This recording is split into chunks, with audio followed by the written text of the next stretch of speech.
Meghan has traveled all the way from the US. She's a vice president of marketing at HubSpot.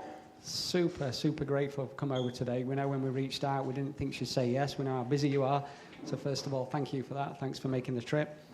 Just to give you an idea of what Meghan does, her and a team are responsible for HubSpot's entire brand, the podcast, the overall content. Meghan's the host of The Growth Show, which is one of the highest rated podcasts in marketing in the world, which is fantastic. And also Meghan and her team have helped grow HubSpot's blog. I put here to an astonishing 5 million views a month, but speaking to Meghan last night, that's short of nearly 8 million views a month, which is astounding. So please welcome to the stage, Meghan. Thank you.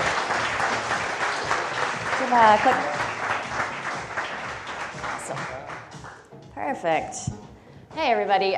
So very quickly, just for purposes, big round of applause for Digital 22. It is so hard to put on an event like this. It's late nights, it's early mornings. They've left shows unwatched. They've left kids at home.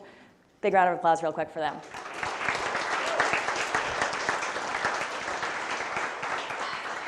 Okay, so I am thrilled to be here. I did not hesitate at all when asked to come join because this is an awesome topic, and I was so ecstatic to come here to Clitheroe and meet all of you. I am going to talk today about evolving your content strategy. And if you have questions along the line, my Twitter handle is there, or you could just use the hashtag for today's event. I'm happy to answer anything that pops up afterwards, or you can come find me and Luke at the bar. All right, so I want to talk about breakthroughs, which is to say that I want to talk about failure. Because breakthroughs only really happen when you are completely and utterly blocked. That's always been the way, right? And it'll continue to be the way because the truth is that marketing moves really fast. You all have experienced this. But the half-life of these outdated practices is extremely long. So you will run playbooks that worked for you 2, 3, 4 years ago until you realize that they stopped working 1 or 2 years ago. And that is where blocks come from. It's not your magic going away. It's the magic of your strategies going away. It's the magic of your playbooks starting to diminish in their returns. And it happens all at once. So I want to talk to you today about the time that I got really stuck. So I have been at HubSpot now for 9 years. I did not expect to be here that long. I joined the company in 2011. And this is a chart of the traffic to HubSpot's blog in the 5 years after I first joined HubSpot. I was pretty happy about that. That's a good legacy to start. I wanted to print that out and send it to my mom and be like, you don't know what this means, but it's good. And the truth is, I probably should have quit right then and there because this is what happened the following year. A marketer's worst nightmare. I call it the great flattening of 2017. And, you kind of, when it first happens, anybody in the room, raise your hand if this has happened to you before you hit a plateau? Okay, good. You're starting to make me feel a little bit better. When it first happens, you kind of rationalize it to yourself. You're trying to be your best friend and your best coach. And you say, look, it's seasonal. Anybody ever blame things on seasonality before? Yeah. Or this is a good one. You blame your analytics platform, which is ironic for me because I work for HubSpot and my analytics platform is HubSpot. So I'd be like, oh, it's got to be the numbers. Software's awful. And you just wait, and you wait, and you wait for it to turn around and for something out there to say that it's just a blip. And then after a while, you realize you got a problem. And this was sort of where my head was at in 2017. Kind of sitting in this moment of breaching confidence. I had this great run with content. We taught scores of other marketers to do just what we did, and all of a sudden, our marketing wasn't working. And you sort of question everything that you had done to that point. Was it a fluke? Were you ever meant to be in this role? And then something kind of magic happened. Right around the same time, Moz, everybody familiar with Moz? They let out a report of their own organic sessions to Moz.com. You guys see a sort of familiar flattening of the curve? And then WordPress released a report about every single site or blog that's on WordPress.com. Similar flattening, right around the same time. Greatest day of my career, right? Because suddenly, it's not me. I'm not the problem. There was something wrong on the internet. And this is a really cool moment because the moment that you push past your fear and you channel that fear into curiosity is the moment when magical things start to happen again. When you start to get really invested in what has changed fundamentally about the world around you. That is the path through plateaus. That is the path to breakthroughs. And so suddenly my team and I, we're Sherlock freaking Holmes. And we're trying to figure out what broke, what's changed on the internet since we first got into this game. And so what I'm going to walk you through today are some of the major components that had changed, that had led to this great flattening of 2017, and how we got through that. The truth is, things change all the time. Little things, big things, at different paces, at different cadences, and you're never quite sure until you hit that tipping point which of those things are going to be the biggest influences. So what I'm going to walk you through are some of the ones that we deem to be the biggest influences on our flattening. But the point here is these things will no longer be relevant in a year's time or 2 years' time. And the point is to look at what is happening around you in this moment that is changing the way that people consume content and find companies. So these are the big three that we discovered. The first was that structure of your website and your blog was starting to beat volume, and I'll talk more about that. The second was Google had started to reclaim its territory on its search engine results pages, and the third is that social had started to become a walled garden, no longer a pass-through. So let's start with structure. It actually came up earlier today. We have been famous at HubSpot about talking about the virtues of content, because content is amazing. It is, every single piece of content that you put out there is like a front door right back to your site. And so, of course, the more doors you have, the more traffic you'll have back to your site. It is compounding. It is the whole beauty of how we set up HubSpot and the draw of inbound marketing. More content equals more traffic. And we did all sorts of reports that validated this, and those reports were accurate. They're still accurate today. If you publish more content, you will get more traffic. But there is a point of diminishing returns, and there are some side effects to all that traffic. So, first of all, how do you get more content? How do you get more front doors to your website? Well, there's two routes, really. You could hire a blogger and just have that blogger create more and more and more content until they keel over and die. I like my team. I didn't like that option. Or you could hire more bloggers and more bloggers and more bloggers until your budget keels over and dies. We actually went with this option. I wouldn't recommend it. We built a massive content team, and all of them were sort of focused on generating more content.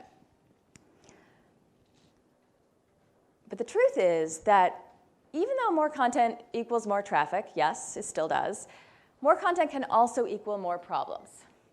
So here's what I mean by that. We had 15 posts on social selling. And actually, this is kind of an understatement. We had 15 posts on convincing your manager that you should be social selling. Now, here's what happens when you have 15 posts on that. And by the way, these posts were written at different times. different spans of different years by different people. And they were all good ideas for posts at the time, individuals kind of coming up with content ideas. But when you have 15 posts on the same topic, even if they take slightly different angles, they're going to cannibalize your own traffic. So every additional post is sort of taking traffic away from that first post. And they're not coordinated in any way. They're just out there. That's a problem. We also had no concept of structure on our website. So over here is kind of the old way. We had HubSpot.com, and then we had a little bit of structure. We had 3 blogs. Marketing, back in those days, we had an agency-focused blog and a sales-focused blog. And the instruction for the team was, content makes traffic. Just write as much content as you can and put it up there. And in putting it up there, we weren't really thinking about neither the structure of the content nor the structure of the website. It just kind of compiled over time underneath these 3 blogs. What we've moved to, and I'll explain why in a minute, is less content in a highly, highly structured way. And that is because this structure is what informs Google about what is the most trustworthy or canonical piece on the internet about this content. And so instead of writing 15 posts about social selling, all kind of disconnected over here, we would write 1 pillar page about social selling, and then a collection of posts around convincing your manager to social sell, reports on social selling, but route all of those secondary posts back to that core pillar page. And doing that created much of a clearer map for our content. We called it the content pillar strategy. Some of you may be familiar with it. It made a massive, massive difference in our organic traffic. So the way that we did this was we identified broad topics that mattered to our business. For us, the kind of cutoff point was we needed it to have a monthly search volume of 15,000 or above. So not your niche topics, your bigger topics. And we made a pillar post around that, and then we consolidated all other content that we had back into that pillar post. And by consolidating it, what I really mean is we would take all of the internal links out of those other pieces. So you don't need multiple links linking off to multiple pages on your website. And we would instead just link internally back to that original pillar post using the keywords. You guys with me on that? And in doing that, we created these really sort of rich clusters of content that all sort of pointed back up to that pillar post. No more cannibalizing your content, instead amplifying it and driving people back into the core piece. We also did a practice while we were doing this of optimizing old content. This is actually one of the original breakthroughs that HubSpot had. Quick show of hands, are you guys familiar with the concept of optimizing old posts? Okay, actually that's good. Let me go through it real quickly because there's not many of you. So years ago, before we did this pillar cluster, there was a woman on our blog team. She's on our web strategy team, but she still works at HubSpot. And she made an observation. And the observation that she made was this.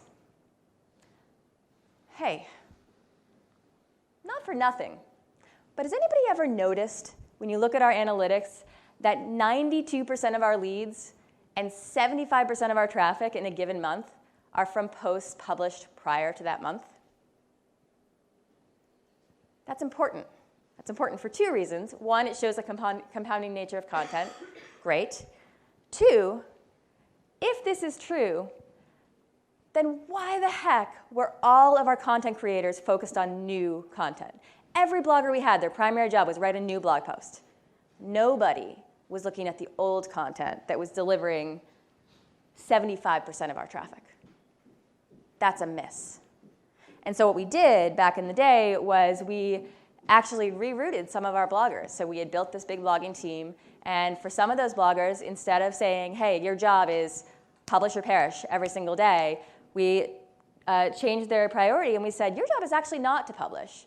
Your job now is to go back to our best trafficked posts and optimize the content. Optimize them for better conversion paths, update any outdated stats, make sure that that content is still really good. And for anything that converts well but has low traffic, go back and optimize it for search. And just by doing that, we were able to more than double the number of monthly leads generated by the old posts that we'd optimized, and increase the number of monthly organic search views to old posts by 100%, 106%. These are needle-moving choices.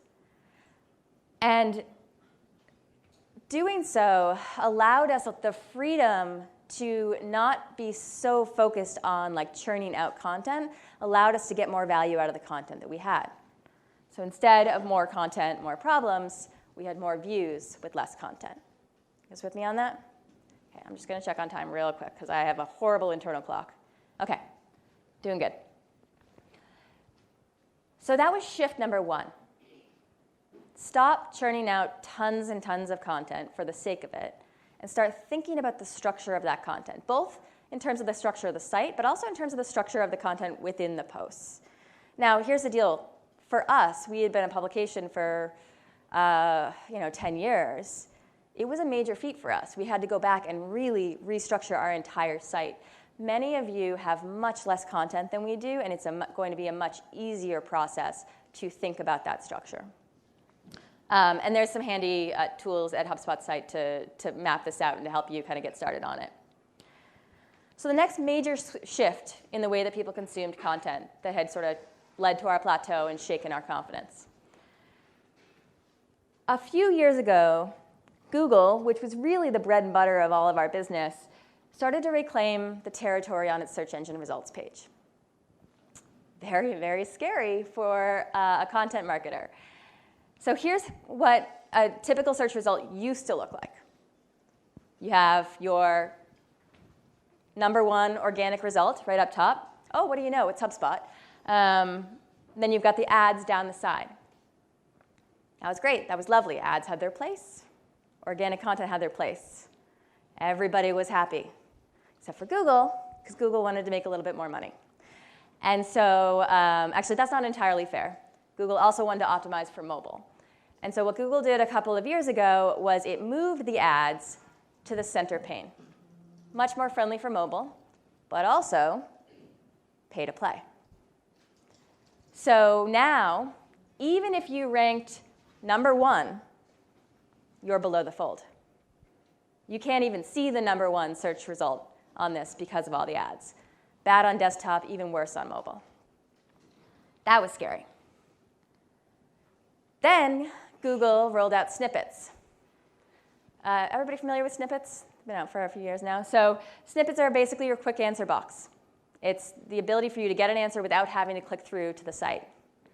Kind of a problem if you're big into organic search for your marketing volume. And literally pulling the content from your site, stealing the content from your site to surface on Google's page. We were upset about the ads, but we were like, okay, well, we'll do a mix of paid and organic. We were really nervous about the snippets.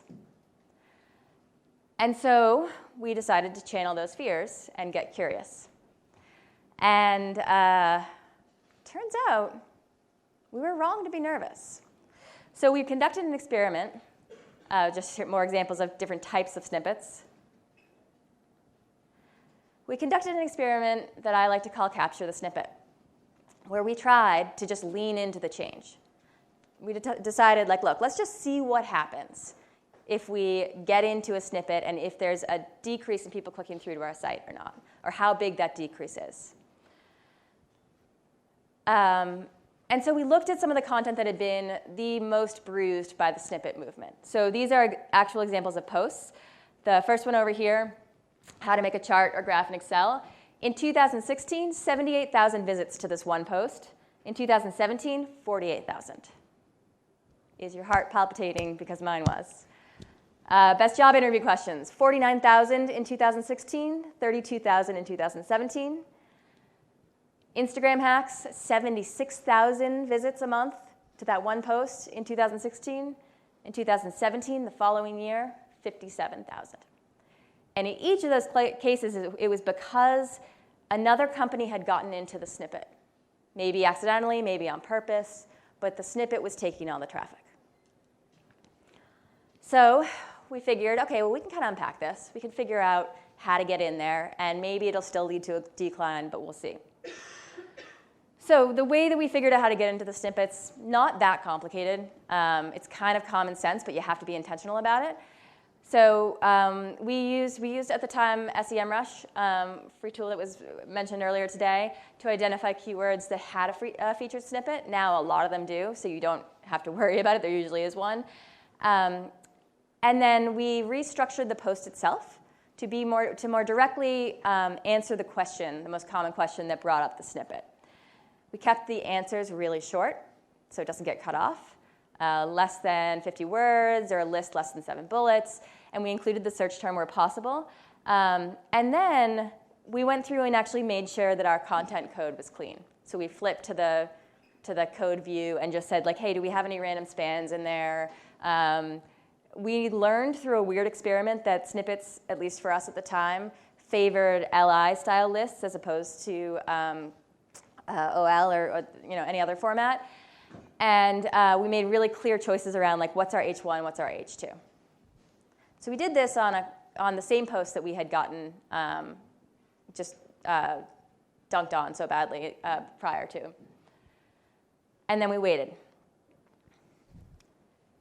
And what we found was, yes, we got into the snippet, and that for the posts where we got into the snippet, even when we had previously ranked number 1 on organic, our click-through rate didn't go down at all.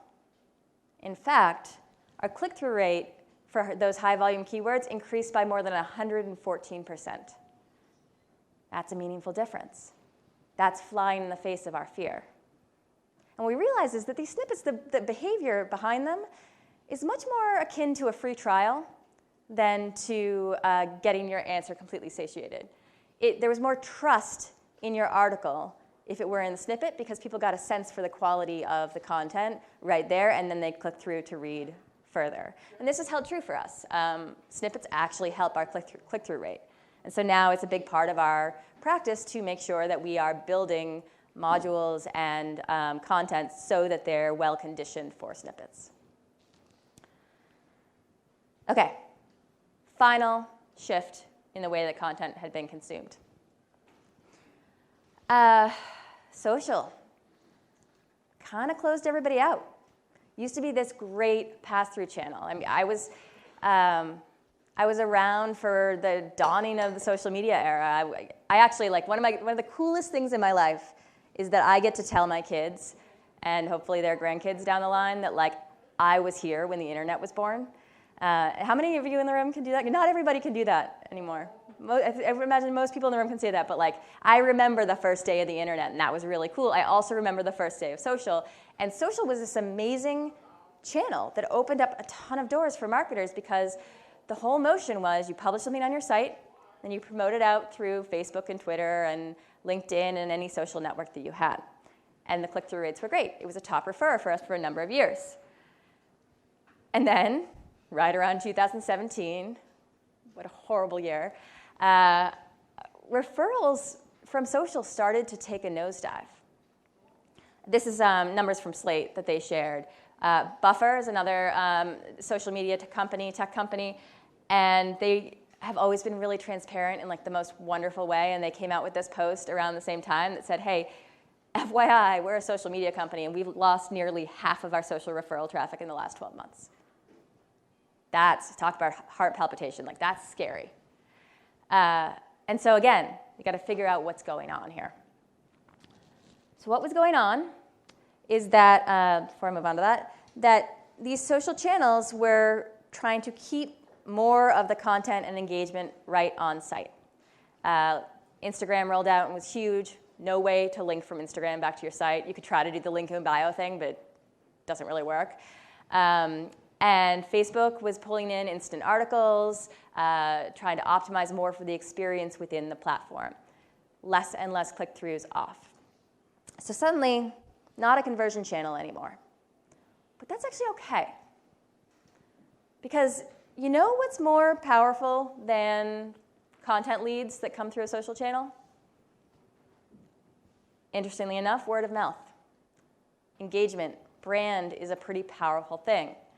And word of mouth happens on social media.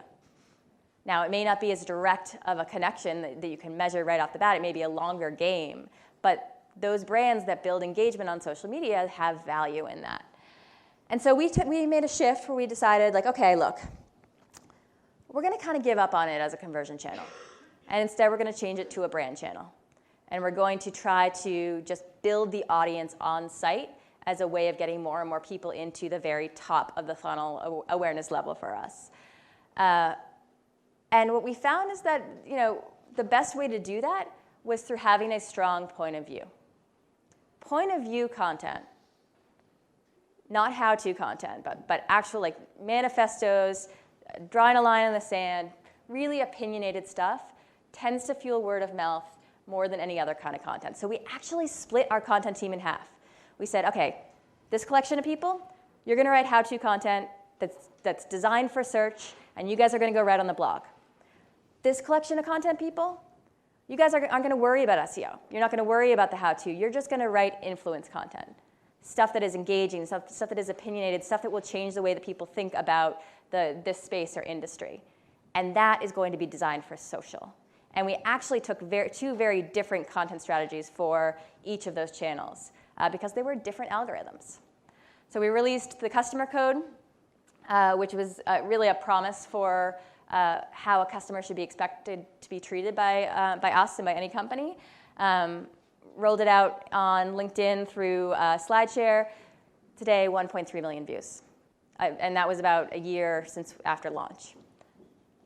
We released some really interesting, we kind of rebranded around this idea of growing better and how there's this fallacy in the world that in order to grow, you have to be ruthless and kind of cut corners and sacrifice the customer experience.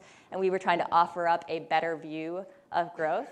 So released a bunch of content around that did really well on social, released an interesting video on building diverse teams and how diverse sales teams better reflect the audiences they're selling to and is a real strong strategy for your business. All of these did phenomenally well on social.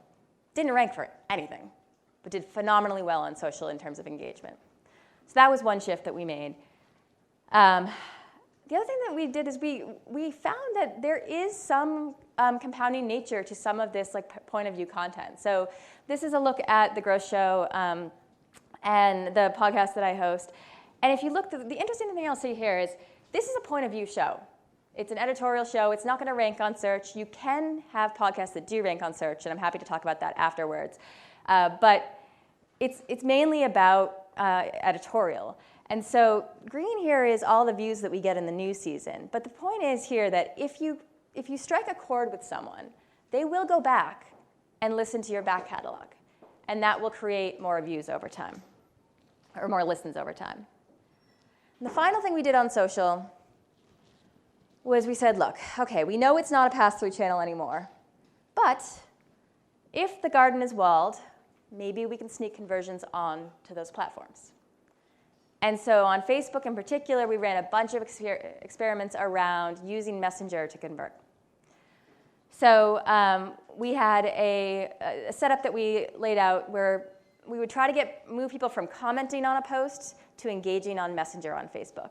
So they'd view an organic social post, they'd comment on a specific keyword in the post, and that keyword, we built a bot that would allow the Messenger window to pop up and to try to engage them in a conversation on Messenger. So it looked like this. The content was, think you're an SEO master, type SEO in the comments to play our quiz. These are all the people who typed SEO in the comments. And then what would happen is we would pop up a quiz through a bot in the Messenger app, and we would run them through that quiz.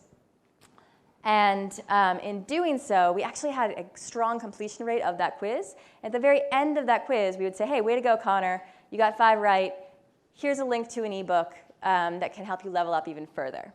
And sorry, not a link. Actually, more important than that, you could download it right there. And we could actually go through the steps of the form. Hey, what's the name of your company? Et cetera, to fill out our form right there on Messenger. So we actually brought the conversion away from our site into Messenger and found that of the people who took the quiz, almost 70% of them converted on the content directly within the Messenger experience. And then we were able to send that information back to start sort of the lead process. So social mainly shifted it to a brand channel, but still was able to find some routes to conversion within it that were meaningful and felt engaging to people. Okay. So, postscript. So you may be wondering, what happened to my little monkey friend? Is he still hanging out on the plateau? Were we able to break through? And today, traffic is doing much, much better. I got over my midlife crisis. We figured some stuff out. We got curious instead of scared. And we went from here, where we had sort of lost, sorry, this is small, but like lost the battle to ads and snippets and we're beneath the fold, to here, where not only were we in the snippet and ranked organically, but we started employing strategies to build links on other sites and get into, make sure we had strong reviews, because review sites do really well on search now. So HubSpot's got great reviews on G2. We try to send our happiest customers there, and so that helps us get into multiple places on the search engine results page instead of just one. We are now trying for a given term to own the first page, either directly or indirectly, as opposed to just being in that number one spot. It opens up so many more opportunities, and because results are personal and they change by person, it means you have better odds at getting in front of people. You also will see, this is my plateau of despair, and you can start to see how our numbers started to go up again.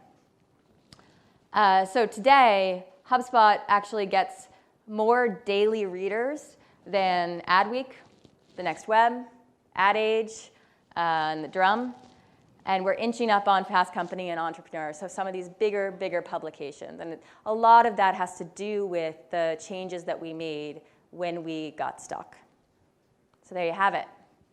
You get blocked, you break through, and you become better. And the truth is, none of this stuff is going to work in a year. So get it while it's hot. In a year, we're going to need to go through this again. And you'll need to go through this again.